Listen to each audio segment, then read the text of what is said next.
So hi good evening to all. कैसे हैं आप सारे लोग? आई होप सारे लोग अच्छे होंगे। तो आज की इस वीडियो में हम डिस्कस करने वाले हैं एक बहुत ही इंपॉर्टेंट फिलोसोफर प्लेटो के एजुकेशन सिस्टम के ऊपर। देखो, प्लेटो ने एक बहुत ही एलेबोरेट एजुकेशन सिस्टम दिया था from birth to death of a person. मतलब उनका मानना ये था कि जब एक इंसान का जन्म होता है उससे लेकर अगर उसके मरने तक उसको गाइड किया जाए तो हम उसको एक बहुत अच्छा ह्यूमन बींग बना सकते हैं, ठीक है। और जब हम उसको अच्छा ह्यूमन बींग बनाएंगे तो वहीं से उनका फिलोसोफर किंग का कॉन्सेप्ट निकल कर आता है, ठीक है। जब कोई इंसान परफेक्ट है सारे तरीके से, उसके अंदर विजडम है, रीज़न है, मोरल वैल्यूज़ हैं और और डिसीज़ फ्री बॉडी है, तो ये सारे फैक्टर्स किस में कंट्रीब्यूट करेंगे? अल्टीमेटली क्या कंट्रीब्यूट करेंगे कि वो एक फिलोसोफर किंग की तरफ हमें ले जाएंगे, ठीक है। तो इस वीडियो में हम पूरा प्रॉपर एजुकेशन सिस्टम को डिस्कस करेंगे कि किस तरीके से प्लेटो का एजुकेशन सिस्टम दिया था, क्या क्या चीज़ें उसमें बहुत ज़्यादा खास थी और ये क्या प्रैक्टिकल था या फिर प्रेजेंट डे में इसके कोई मायने हैं, या फिर हम इसमें कौन कौन सी चीज़ें लेते हैं या कौन कौन सी चीज़ों को हमने अभी प्रेजेंट डे में एम्फोसाइज़ किया है, ठीक है। तो उन सारी चीज़ों को हम यहाँ पे डिस्कस में पढ़ेंगे। तो सबसे पहले just let me take a pen from here, then I will start your video. तो देखो, सबसे पहले हम इंट्रोडक्शन के बारे में पढ़ेंगे, प्लेटो के इंट्रोडक्शन के। Plato disciple of Socrates and the teacher of Aristotle. देखो, जो प्लेटो थे वो भी किसी के स्टूडेंट रहे हैं। वो इतने ज़्यादा फेमस हैं वेस्टर्न फिलोसफी में, इतना कुछ जानते हैं, हमें इतना बड़ा कॉन्ट्रीब्यूशन दिया है, ठीक है। इनको सब जानते हैं, ठीक है। जितने भी बच्चे आप पॉलिटिकल साइंस पढ़ते हैं, हिस्ट्री पढ़ते हैं, सारे लोग प्लेटो को बहुत अच्छे से जानते हैं क्योंकि इनके आइडियाज़ ही बहुत अच्छे हैं, ठीक है। फिलोसफी जो लोग पढ़ते हैं उनको अच्छे से पता है, डिटेल स्टडी की हुई है। तो इनका भी कोई टीचर रहा होगा, बिल्कुल। इनका टीचर सॉक्रेट्स थे, ठीक है, जिनका नाम बहुत अच्छे से जानते हैं, ठीक है। ये कहाँ हुए? ये एंशियंट ग्रीस में हुए थे। एंशियंट ग्रीस कंट्री थी, वहाँ एथेंस नाम के शहर में इनका जन्म हुआ था। और इनका खुद का जो शिष्य था वो अरिस्टोटल था। अरिस्टोटल की भी बहुत ज़्यादा इंपॉर्टेंस है आगे चल के। अरिस्टोटल के बारे में भी हम डिटेल में डिस्कस करेंगे। फिलहाल इस वीडियो में हम सिर्फ और सिर्फ इनके एजुकेशन सिस्टम के बारे में फोकस करेंगे कि क्या क्या की पॉइंट्स इन्होंने जो अपने एजुकेशन सिस्टम में दिए और ये किस तरीके से बहुत ज़्यादा रिलेवेंट है। और इसमें जानिए कि इनके एजुकेशन सिस्टम देने के पीछे एम क्या था, ठीक है। And it key to justice in ideal state. इनका मानना है कि जो एजुकेशन है, जो शिक्षा है, वो क्या करती है? एक की होती है जस्टिस की। जो शिक्षित और पढ़ा लिखा आदमी होगा वही न्याय की क्या जानेगा? महत्वता को जानेगा, ठीक है। ऐसा नहीं है कि कोई भी मतलब बहुत ज़्यादा पढ़ा लिखा है, ठीक है, उसके पता है कि जस्टिस का मतलब बहुत ज़्यादा अच्छे से क्या होता है क्या नहीं होता है। अगर वो तुम अपने लिए जस्टिस की डिमांड कर रहे हो तो तुम्हें ये भी दिमाग में रखना चाहिए कि सामने वाला जो इंसान है उसकी भी जस्टिस मिलता रहे उसको, ठीक है। आप उसके लिए क्या ना करो, आप उसके लिए हर्डल्स क्रिएट ना करो लाइफ में, ठीक है। इस तरह की सारी चीज़ें देखने को। तो इनका मानना था कि जो एजुकेशन है, एजुकेशन से क्या होता है, लोग एजुकेट होते हैं और जस्टिस के महत्व को समझते हैं। साथ में जब बहुत ज़्यादा एजुकेटेड लोग रहेंगे उनके स्टेट में तो वो एक ऑटोमेटिकली क्या कहलाएगा? आइडियल स्टेट कहलाएगा, ठीक है। कोई भी आदर्श राज्य या फिर आदर्श देश कैसा होता है? जिसमें सारे लोग एजुकेटेड हों, सारे लोग तर्क करना जानते हों, सही गलत का फासला करना जानते हो। तो ये सारी चीज़ें उन्होंने बताया था कि एजुकेशन क्यों हमारे पूरे एथेंस में या फिर हमारे पूरे कंट्री में इंपॉर्टेंट, हमारे पूरे स्टेट के लिए। एंड इनका एम देखेंगे, एम क्या था? तो डेवलप रीज़न। इनका एम ये था कि लोगों में रीज़न डेवलप हो, मतलब वो क्वेश्चन कर सकें सरकार से, ठीक है। अगर उनके पास तर्क होगा, ठीक है, उनको जब पता है कौन सी चीज़ सही है कौन सी चीज़ गलत है, देन वो सरकार से डायरेक्टली जाके अपनी डिमांड कर सकते हैं, अपनी बात रख सकते हैं। और वहाँ की जनता ही अगर अनपढ़ है, कुछ जानती नहीं है, तो क्या कभी वो सरकार से अपनी बात रख पाएगी? बिल्कुल नहीं रख पाएगी। सरकार जो कहेगी वही क्या होगा? उनके उनके लिए सही हो जाएगा। आप अगर यहाँ पे सोक्रेटिस की बात करें, हम इनके जो गुरु थे, जो इनके गुरु थे उनको बहुत इन्हें क्वेश्चन करने पर इन्हें मार दिया गया था। इन्हें जहर का प्याला पीना पड़ा, ठीक है। वो एक डिफरेंट स्टोरी है, मैं उसको अलग कवर कराऊंगी। तो इसको लेके ये बहुत ज़्यादा ही ये क्या थे, मतलब गुस्सा थे एक तरीके से इस सिस्टम पे कि लोग सरकार से क्या नहीं करते हैं? क्वेश्चन नहीं करते हैं, उनकी बात मान लेते हैं। और सरकार बहुत ही कैसी है? डेस्पोटिक है, बहुत ही ज़्यादा लोगों को परेशान कर रही है। लोग सही गलत का जब अंतर ही नहीं जानते हैं तो उनको ये लगेगा कि 2 वक्त का जो खाना मिल रहा है वही उनके लिए आज़ादी और वही उनके लिए क्या है? वही उनके लिए जस्टिस है। And wisdom for ruling classes. तो इनका जो एजुकेशन सिस्टम है वो ना कि रीज़न डेवलप करता है लोगों में, यहाँ तक कि जो रूलिंग क्लासेस है उसमें विजडम भी इस्टेब्लिश करता है। मतलब जब सारे लोग एजुकेट हो जाएंगे, सारे लोग पढ़ लिख जाएंगे अच्छे से, उनको हमेशा मोरल ट्रेनिंग दी जाएगी, उनको सही गलत की पहचान बताई जाएगी, तो आगे चल के यही लोग क्या करेंगे? ये लोग सरकार में बैठेंगे, यही रूल करेंगे हम पे, तो उन्हें हर चीज़ की महत्वता पता होगी। वो कभी किसी को भी यूं ही नहीं उठा के जेल में डाल देंगे, जो बात कह रहा है उसकी बात को सुनेंगे, अगर उनकी बात सही है उसको इम्प्लीमेंट करेंगे। तो इस तरीके की बातें इन्होंने कही हैं कि इस तरीके से क्या होगा कि इनके पूरे स्टेट में एक शांति आई और एक जस्टिस का माहौल आएगा। और जो इनका जो बुक है और इनका जो कॉन्सेप्ट है वो किस पे बेस्ड है, द रिपब्लिक एंड लॉ। इनकी ये 2 किताबें ये बहुत ज़्यादा इंपॉर्टेंट है, ये आपके एग्जाम में ज़रूर पूछी जाती है, इनको आप याद रखेंगे, ठीक है। अब देखेंगे कि इनके एजुकेशन सिस्टम के गोल्स क्या थे and the goals of Plato education system to shape just individual. देखो इनका जो एजुकेशन सिस्टम था वो इतना एलेबोरेट है कि उसमें सारी चीज़ें आपकी फ़िज़िकल ट्रेनिंग से लेकर आपकी पूरी तरीके से आप किस तरीके से शुरुआत में अपने शरीर को मजबूत करोगे, उसके बाद फिर म्यूज़िकल टेस्ट आपको दिया जाएगा, उसके बाद सेंस ऑफ इमोशन आपके अंदर इम्पार्ट किए जाएंगे, फिर देश के लिए देश प्रेम की भावना जागृत की जाएगी और आगे चल के आपको जस्टिस, रीज़न, इन सब की कॉन्सेप्ट को अच्छे से पढ़ाया जाएगा ताकि आप एक अच्छे नागरिक बन सको समाज में।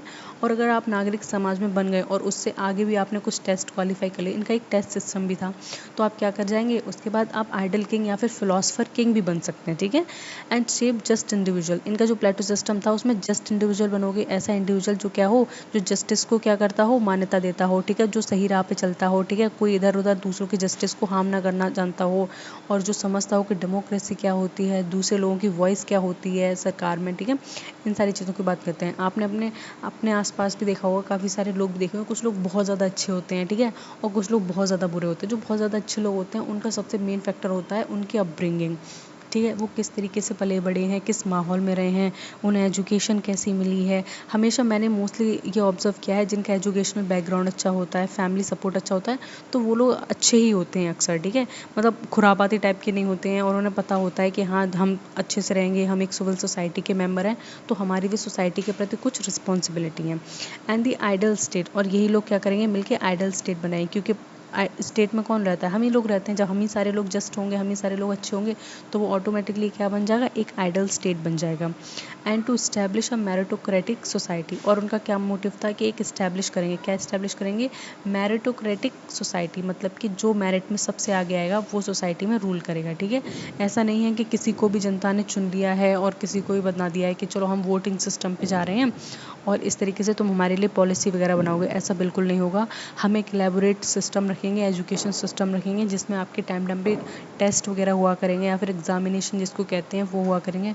आप अगर उन सारे फेजेस से निकल गए, आपने सारे फेजेस क्लियर कर लिए, देन आप क्या करेंगे, आप सरकार में जाके बैठेंगे और हमारे लिए पॉलिसी बनाएंगे, ठीक है। और जो हमेशा आगे आएगा वही जाके पॉलिसी बनाएगा, ठीक है। इसको कहते हैं मेरिटोक्रेसी।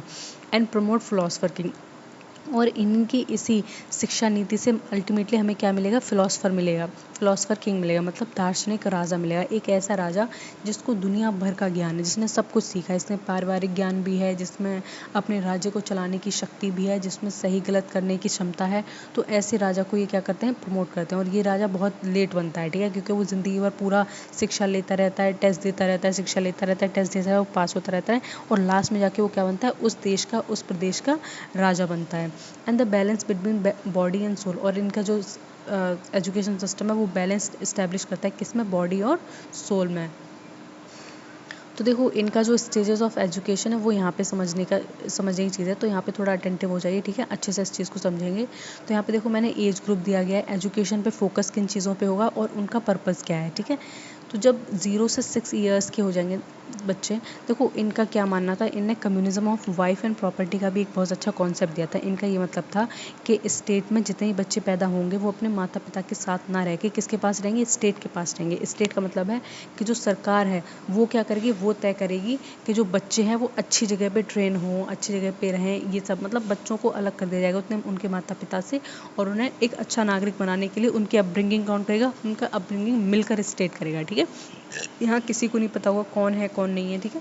तो यहाँ पे जो 0 से 6 साल के बच्चे होंगे जिनमें अर्ली चाइल्डहुड होगा, ठीक है, 0 से 6 साल के बच्चे कितने छोटे होते हैं, ठीक है, वो कहाँ पे रहते हैं, मतलब घर में ही उनकी शिक्षा होती है, ठीक है। अब घर में उनकी शिक्षा कैसे होगी, मोरल फाउंडेशन एंड डिसिप्लिन, उनको मोरल फाउंडेशन सिखाया जाएगा, ठीक है, और डिसिप्लिन सिखाया जाएगा। अब इतने छोटे बच्चों को कैसे मोरल फाउंडेशन और डिसिप्लिन सिखाया जाए, डिसिप्लिन का ये मतलब है कि आप यहाँ मत बैठो, किसी को परेशान मत करो, होता है ना, हम बच्चों को सिखाते हैं, अरे ये गंदा है इसको टच मत करो, वो अच्छी चीज़ है, वो छोटी मोटी चीज़ों के बारे में बात करते हैं कि मोरल डिसिप्लिन उनके अंदर हम क्या करेंगे, डेवलप करेंगे। 7 to 18 ईयर्स। देखो अब यहाँ पे थोड़ा सा फोकस होने की ज़रूरत है। 17 to 18 ईयर्स क्या करें, जिम्नास्टिक प्लस म्यूज़िक। यहाँ पे सबसे ज़्यादा इन्होंने जो फोकस किया है वो बॉडी पे किया है, मतलब आप बॉडी को फिजिकली बहुत ज़्यादा ट्रेन करो, ठीक है। ऐसा नहीं है कि आप बीमारियों से ग्रसित हो या फिर आपकी बॉडी ही आपका काम नहीं कर रही है तो आप अच्छे से अच्छे नागरिक कैसे बनोगे आगे चल के, आप समाज में कोई काम नहीं कर पाओगे, ठीक है। जब आपकी बॉडी नहीं है तो आपका किसी काम में मन नहीं लगेगा, तो ये सारी बातें करते हैं। तो इनका कहना है कि 7 से 18 जो एज ग्रुप के बच्चे होते हैं वो क्या होते हैं, वो ग्रोइंग एज में होते हैं, ग्रोइंग एज में होते हैं। तो आप उस एज में क्या करिए, उनसे बॉडीली एक्सरसाइजेस करवाइए, जिम्नास्टिक एक्सरसाइजेस करवाइए, ठीक है। और प्लस उनको थोड़ा थोड़ा म्यूज़िक का भी टेस्ट दीजिए ताकि उनके अंदर में क्या हो, उनके अंदर में एक सेंस ऑफ फीलिंग या लवलीनेस इस्टेब्लिश हो, ठीक है। अब इसमें इनका पर्पस क्या था, फिजिकल ट्रेनिंग हो जाएगी उनकी, ठीक है। फिजिकली बहुत ज़्यादा अच्छे हो जाएंगे, दौड़ लगाएंगे वो लोग, ठीक है। और बहुत सारी चीज़ें पुशअप करेंगे, ये सारे काम करेंगे तो उनका क्या है, फिजिकली बहुत ज़्यादा अच्छे हो जाएंगे। दूसरा क्या है, मोरल डेवलपमेंट हो जाएगा उनका इसी से, ठीक है। मोरली भी डेवलप हो जाएंगे। आप जब किसी को फिजिकल ट्रेनिंग कराते हैं तो ऑब्वियस सी बात है, उसको एनकरेज करते हैं, हाँ तुम करो करो करो ये करो, तो मोरली ये और डेवलप हो जाएंगे। देन 18 to 20 ईयर्स क्या है, मिलिट्री ट्रेनिंग दी जाती है। 18 से 20 साल इन्हें कड़ी वो दी जाती है मिलिट्री ट्रेनिंग। तो उसमें उसका क्या होता है, करेज, डिसिप्लिन एंड पेट्रियटिज्म की जो भावना है उनके अंदर डली जाती है कि तुम इस देश के नागरिक हो, तुम्हें इस देश के लिए सब कुछ करना चाहिए, ठीक है। और तुम्हें एक कड़ा डिसिप्लिन सिखाया जाता है। अब देखो मिलिट्री में जो लोग जाते हैं, आर्मी में जो लोग जाते हैं, वो हमेशा से क्या रहते हैं, बहुत ज़्यादा डिसिप्लिन रहते हैं, ठीक है। उनका ये रहता है कि इतने बजे उठना है और इतने बजे एक्सरसाइज करनी है, फिर वहाँ जाके फील्ड में पहुँचना है। तो इस तरीके के लोगों के अंदर क्या आ जाती है, एक डिसिप्लिन का रूटीन बन जाता है। साथ में करेज भी आ जाता है उनके अंदर, जब लड़ने का आपको लड़ना सिखाया जाएगा, आपको खुद को डिफेंस करना सिखाया जाएगा, ये पूरी ट्रेनिंग जाएगी, तो लोगों में करेज भी इस्टेब्लिश होगा और डिसिप्लिन भी इस्टेब्लिश होगा, और साथ में देशभक्ति की भावना भी रहेगी। देन उसके बाद आप 20 से 30 ईयर्स के एज ग्रुप के बीच के जो लोग हैं उनका क्या होगा, उन्हें मैथमेटिक्स और डायलेक्टिक्स सिखाई जाएगी, ठीक है। वो तर्क करना जानेंगे, मैथ के क्वेश्चन सॉल्व करना जानेंगे, ठीक है।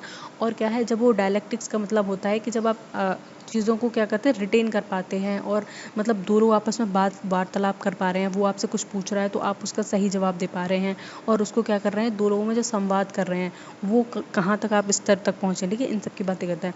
20-30 साल के जो लोग होते हैं, आराम से उनमें इतनी तर्कशील वो आ जाती है कि आप आराम से क्या कर सको, लोगों को बता सको, अपनी बात रख सको, उनकी बात सुन सको, सही गलत का फैसला कर सको, ठीक है। तो ये चीज़ है। इससे क्या होता है, इससे इंटेलेक्चुअल ट्रेनिंग हो जाती है, ठीक है। जैसे कि अब आप मान लो मैं आपको कुछ पढ़ा रही हूँ, ठीक है। आपको बाई चांस वो चीज़ नहीं पता थी लेकिन मैंने अभी पढ़ा दी तो आपके दिमाग में चली गई, तो आप क्या हुए, इंटेलेक्चुअली ट्रेंड हो गए उस टॉपिक में, ठीक है। मेरे रिवीजन हो गया और आप ट्रेंड हो गए। तो ये क्या इंटेलेक्चुअल ट्रेनिंग लेकर आता है, ब्रिंग करता है। देन 30 to 35 ईयर्स के जो लोग हैं, ये 5 साल के बीच में, ये क्या पढ़ेंगे, ये डायलेक्टिकल रीजनिंग पढ़ेंगे, ठीक है। ये और ज़्यादा तर्क वितर्क संगत करेंगे, ठीक है। इन सब चीज़ों के बारे में पढ़ेंगे, रीजनिंग करेंगे, रीज़न करेंगे चीज़ों को कि ये चीज़ ऐसी है तो ऐसी क्यों है, और अगर ऐसी नहीं है तो उसको ऐसा होना चाहिए, और उसका बेस्ट पॉसिबल वे ये किस तरीके से सॉल्व हो सकती है। इस तरीके की जब आपके अंदर तर्क करने की क्षमता आ जाती है, संगति आ जाती है, तो उसको क्या कहते हैं, डायलेक्टिकल रीजनिंग कहते हैं। जिसमें लोग क्या करेंगे, search for truth and reality, जो लोग करेंगे कि सत्यता की खोज करेंगे और रियलिटी क्या होता है। देखो पहले का आप एथेंस को दिमाग में रखो, ठीक है। इंडिया को, एथेंस को, ग्रीस को रखो, क्या होता था, लोग रहते थे, ठीक है, कपड़े वपड़े हल्के फुल्के डाल लिए शरीर पे। ये लोग हमेशा सत्य की खोज में रहते थे कि ये ज़िंदगी क्या है, हम आए कैसे, और ये मरते कैसे। जैसे कि हमारे हिंदू धर्म में नहीं, जैसे बौद्ध धर्म में जैसे सिद्धार्थ थे जिन्हें गौतम बुद्ध बाद में कहा गया, वो सत्य की खोज के लिए उन्होंने अपना घर छोड़ दिया था, घर से बाहर चले गए थे, वहाँ रहने लगे थे, ठीक है। अपने पत्नी बच्चे सब छोड़ दिया था और वो बस जीवन के सत्य के लिए चले गए। तो वही अर्ली लाइफ में सबका मोटिव यही था, चाहे वो एथेंस में ले लो, हमारे इंडिया में ले लो, कहीं भी जहाँ भी सिविलाइजेशन हुए, तो कुछ ना कुछ लोग ऐसे निकल कर आए हैं फिलोसोफर्स, जिन्होंने इस जीवन के बारे में कठिन तपस्या की है कि ये जीवन आखिर है क्या, इसके बारे में जानते हुए पूरी ज़िंदगी निकाल दी है, ठीक है। तो इसी तरह की ये कहते हैं कि जो 30 से 35 साल के लोग हैं, उन्हें ध्यान में अपना मन लगाना चाहिए, उन्हें सोचना चाहिए कि जीवन में सत्यता क्या है और वास्तविकता क्या है, रियलिटी क्या है, जो हम आज जितना देख रहे हैं, एंजॉय कर रहे हैं, खा पी रहे हैं और सो जा रहे हैं, क्या यही है जीवन की सत्य। तो उनका मानना है कि नहीं, ये सब नहीं है, ये तो मेरे एक शैडो है, हमारे हमारे आगे, सत्य तो इसके पीछे छुपा है। इस तरीके की जब बातें करते हैं तो ये क्या है, इसी तरीके से चीज़ें डेवलप हुई हैं। पुराने ज़माने में, ठीक है। अब यहाँ पे 35 टू 50 ईयर्स के बीच में देखेंगे क्या होगा, प्रैक्टिकल गवर्नेंस होगा, ठीक है। प्रैक्टिकल गवर्नेंस का मतलब है जो लोग यहाँ तक पहुँच गए हैं ये सारी स्टेजेस को पार करके, ठीक है, इन सारी स्टेजेस को जिन लोगों ने पार किया उनके लिए प्रैक्टिकल गवर्नेंस किया जाएगा। कैसे, मतलब उनको प्रैक्टिकल सेटिंग्स में बताया जाएगा कि अच्छा ये हो रहा है तो आप बताओ आप इसमें क्या क्या सोचते हो। अगर वो चीज़ें करना सीख गया, गवर्न करना सीख गया चीज़ों को, तो मतलब वो क्या बन जाएगा, रूलर बन जाएगा। ऑब्वियस सी बात है, एक्सपीरियंस एज अ फिलोसफर, जिसको क्या एक्सपीरियंस हो जाएगा, फिलोसफर। मतलब इतनी पढ़ाई करने के बाद आप 50 साल पे क्या बनोगे, फाइनली जाके एक फिलोसफर किंग बनोगे। 50 साल के बाद ही आप एक राजा बन सकते हो किसी जगह का, उससे पहले नहीं बन सकते हो, ठीक है। अब इसमें बीच बीच में क्या होता था, बीच बीच में एग्जाम्स भी होते थे, ठीक है। एक एग्ज़ाम यहाँ होता था और एक एग्ज़ाम यहाँ होता था, ठीक है। यहाँ के जो लोग एग्ज़ाम देते थे, ठीक है, वो जो पास हो जाते थे वो नेक्स्ट स्टेज पे आते थे, और जो फेल हो जाते थे वो पीछे रह जाते थे। और वो क्या करते थे, उनका ये मानना था कि वो अब लाइफ में ट्रेडिंग करेंगे, ठीक है, ट्रेडर्स बनेंगे, और जो नगर में रहते हैं और भी सारे क्राफ्ट पर्सन हैं, पोर्टर्स हैं, वो सारे काम करेंगे। लेकिन जो आगे बढ़ जाते हैं और पास हो जाते हैं वो सोल्जर्स बन जाते हैं, ठीक है, सोल्जर बन जाते हैं। इनसे आगे जो टेस्ट पास कर जाते हैं वो क्या बन जाते हैं, वो जाके कॉम्पिटिट करते हैं किसके लिए, फिलोसफर किंग के लिए। जो उनमें से एक जीत जाता है वो फिलोसफर किंग बन जाता है, और जो हार जाते हैं वो उसके मिनिस्टर्स बन जाते हैं, पूरी काउंसिल बन जाते हैं, ठीक है। इस तरीके इनका बहुत ज़्यादा एलेबोरेट सिस्टम था जो कि हमने इसमें समझ लिया है, ठीक है। बहुत ज़्यादा इसमें समझने की कोई बात नहीं, बस आपको एक बात समझ में आ जाना चाहिए, अंडरस्टैंडिंग हो जाना चाहिए कि इनका सिस्टम था कैसा, कैसे ये सोचते थे, कैसे इन्होंने क्या चीज़ें दी थी, ठीक है। करिकुलम जिम्नास्टिक एंड म्यूज़िक, देखो इनका जो करिकुलम था बेसिकली जिम्नास्टिक और म्यूज़िक पे बेस था, ठीक है। इन्होंने बॉडीली प्रैक्टिस पे बहुत ज़्यादा फोकस किया, बहुत बहुत ज़्यादा। मतलब इनका मानना था कि जब आपके पास स्वस्थ शरीर रहेगा तो उसी में आप क्या है, स्वस्थ मन का विकास कर सकते हो, ठीक है। ऐसी बातें ये मानते थे। और इसमें क्या था, फिजिकल फिटनेस की बात किया करते थे और डिसिप्लिन की बात किया करते थे, ठीक है। जो फिजिकली फिट रहेगा उसके अंदर डिसिप्लिन होगा ही होगा, ऐसा बहुत बार देखा जाता है। और स्टडीज़ भी यही कहती हैं, आप अगर फिजिकली फिट हो तो आपका सारे काम करने में मन लगेगा, ठीक है, टाइम से उठने में मन लगेगा, खाना खाने में मन लगेगा, और आपको कोई भी काम दिया गया है तो आपके अंदर एक कांस्टेंट फियर रहेगा, हम इसको कंप्लीट करना है, कंप्लीट करके ही हमको उसको छोड़ना है, ठीक है। इस तरीके की बातें कहते हैं। म्यूज़िक हमारे अंदर क्या इम्पार्ट करता है, म्यूज़िक हमारे अंदर एथिक्स को इम्पार्ट करता है, ठीक है, मोरल वैल्यूज़ को, हारमनी को, सोल एंड मोरल वैल्यू को, ठीक है। हारमनी बना रहा है म्यूज़िक से, हम कितना अच्छा फील करते हैं। आपने खुद देखा होगा, आप कहीं चिड़चिड़े घूम रहे हो, गुस्से में हो, और कहीं म्यूज़िक चलने लगे तो आप एकदम शांत हो जाते हो, कूल डाउन हो जाते हो, ठीक है, चीज़ों को समझने, हंसने लगते हो। तो कहते हैं कि म्यूज़िक जो है एकदम सॉफ्ट कॉर्नर है एक ह्यूमन बींग के हार्ट का, और ये बात सही भी है। एजुकेशन वॉज हॉलिस्टिक, इसमें जो एजुकेशन सिस्टम था हॉलिस्टिक था, आपने पीछे देख ही लिया, ठीक है। सब कुछ हो रहा है उसमें, मोरल विकास भी हो रहा है, लोगों का मैथ्स भी सीख रहे हैं, हिस्ट्री, मैथ के साथ ही हिस्ट्री, ज्योग्राफी, सारी चीज़ें सीखते थे।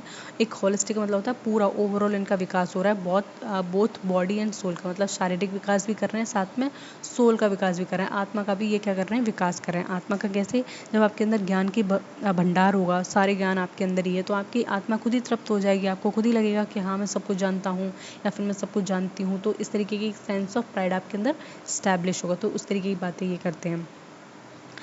Philosopher king and practical training, ये फिलोसफर किंग के बारे में क्या कहते हैं, from age 35 to 50 governance training, 35 से 50 साल के बीच में क्या करते हैं, गवर्नेंस की ट्रेनिंग देते हैं। मतलब तुम कैसे लोगों को गवर्न करोगे, कैसे यहाँ क्या सत्ता चलाओगे, ठीक है, कैसे राजा बनोगे, तो कैसे आप पॉलिसीज़ वगैरह बनाओगे, तो इन चीज़ों की क्या होती है, इनकी ट्रेनिंग होती है।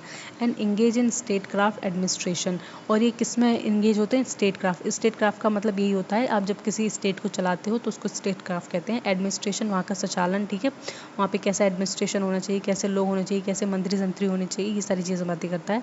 And after 50 rule the state with wisdom, और जब आप 50 साल को पूरा ट्रेन कर ले तो उसके बाद आपके अंदर इतनी सारी नॉलेज होती है, इतनी सारी नॉलेज होती है, जिसके बाद आप क्या कर सकते हो, उस स्टेट को विजडम और करेज के साथ और रैशनैलिटी के साथ रूल कर सकते हो। ये इनका प्राइमरीली कहना था। आई होप आपको ये सारी चीज़ें समझ में आ रही होंगी, ठीक है। Role of education in class, अब देखो एजुकेशन का रोल क्या था क्लास में, ठीक है। ट्रिपार्टाइट क्लास स्ट्रक्चर इन्होंने दिया था। देखो एक तो रूलर्स बनेंगे 50 साल पे, जो मैंने बता दिया था, ठीक है, जो किससे सोचेंगे, जो रीज़न से सोचेंगे, जो तर्क से सोचेंगे। सबसे जब लोग पहले ही फेल हो जा रहे हैं, ठीक है, तो उनके अंदर इतनी ज़्यादा मोरल वैल्यूज़, इतना रीज़न, इतना सब कुछ, एजुकेशन, इंटेलेक्चुअल नहीं डेवलप हुआ है, ठीक है, वरना अगर इतना होता तो वो फेल क्यों होते जाते, ठीक है। तो इनका मानना है जब आप 50 साल पे पहुंच जाओगे, रूलर बन जाओगे, तो ऑटोमेटिकली आपके अंदर ना रीज़न करने की क्या आ जाएगी, क्षमता आ जाएगी। दूसरा ऑक्सिलरीज, मतलब ये क्या होते थे, ये सोल्जर्स होते थे, ठीक है, इनके अंदर स्पिरिट होती थी बहुत ज़्यादा। स्पिरिट का मतलब होता है ताकत होती थी, ठीक है, ये अच्छा सोच भी सकते हैं, साथ में क्या है, इनके अंदर बॉडीली बहुत ज़्यादा कैपेबिलिटीज़ हैं, ठीक है। एक 50 साल का यहाँ पे है, ठीक है, यहाँ 50 साल का एक राजा है और यहाँ पे एक 35 साल का सैनिक है। तो बॉडीली कौन फिट होगा ज़्यादा? 35 साल का सैनिक होगा, ठीक है, उसके अंदर फुर्ती ज़्यादा होगी, ठीक है, काम करने की, लड़ाई करने की। 50 साल का राजा क्या है, वो तर्क वितर्क संगत कर सकता है, ठीक है, वो सही गलत का फासला बता सकता है। और जो देखो प्रोड्यूसर क्लास होते हैं, जिन्हें वर्कर्स कहते हैं, जो नगर में रहेंगे, ठीक है, काम काज करेंगे, इनको क्या बोला, इनके अंदर एपेटाइट ज़्यादा होती है, ठीक है, इनके पास क्या है, रीज़न नहीं, इनके पास एपेटाइट का मतलब है कि ये समझ सकते हैं मैथमेटिक्स को और इन सब को कैलकुलेट कर सकते हैं, एक नगर में अच्छे से नियोजन विधि ला सकते हैं, ठीक है। ये क्राफ्ट स्किल में बहुत ज़्यादा अच्छे होते हैं, ठीक है। ये कुछ भी बनाने में, जैसे मान लो वहाँ पे क्या बनते हैं, स्टोन के पेटल्स बनते होंगे और ऑर्नामेंट्स बनते होंगे, बर्तन वर्तन बनते हो, तो इन सब में ये सारी चीज़ कैसे होते हैं, ये होशियार होते हैं। Education determine social role not birth. और इनका कहना था कि जो एजुकेशन है वो क्या डिटरमाइन करती है, सोशल रोल करती है, मतलब समाज में आपका क्या रोल होगा, ना कि बर्थ। मतलब कोई इंसान जन्म से कैसा नहीं होगा, जन्म से उसका काम नहीं बटा होगा कि तुम्हारा जन्म इस बड़े से परिवार में हुआ है तो तुम इसी परिवार में रहोगे और इसके आगे का काम संभालोगे, नहीं। तुम्हारा सोशल रोल, तुम अगर मान लो यहाँ पे क्या है, एक राजा का बेटा है, ठीक है, और राजा के बेटे को हम समाज में लेकर आए हैं और वो पहली ही एग्जामिनेशन में फेल हो गया, तो उसको वर्कर बनना पड़ेगा, ना कि राजा बनेगा, ठीक है। इस तरीके का सिस्टम था। तो उनका मतलब कि सोसाइटी डिसाइड करेगी तुम्हें आगे क्या करना है, तुम खुद से डिसाइड नहीं करोगे इन सारी चीज़ों का। देखो जो एजुकेशन सिस्टम था ये प्लेटो का, ये बहुत ज़्यादा इंपॉर्टेंट इसलिए भी क्योंकि इसमें ना लड़की लड़कियों के ऊपर कोई भेदभाव नहीं था। लड़के भी इसमें पार्टिसिपेट करते तो लड़कियाँ भी पार्टिसिपेट करती, इसलिए इन्हें अर्ली फेमिनिस्ट थिंकर भी बोला जाता है, प्लेटो को, ठीक है। अब देखो इसके कुछ क्रिटिसिज्म भी निकल कर आए हैं। क्या क्रिटिसिज्म है, एलिटिस्ट एंड रिजिड। मतलब कि इनका मानना है कि जो इन्होंने पूरा सिस्टम दिया ये काफ़ी रिजिड है। मतलब ऐसा नहीं है अगर आप एक बार फेल हो गए, ठीक है, तो ऐसा नहीं कि आप दोबारा से शुरू कर दो, नहीं, एक बार फेल हो गए तो मतलब फेल हो गए, आपका एक ही बार हो सकता है, ठीक है। फर्स्ट अटैम्प्ट में फेल हो गए तो फेल हो गए, उसके बाद ऐसा नहीं कि रिवर्स में आप जाके दोबारा कर सकते, नहीं।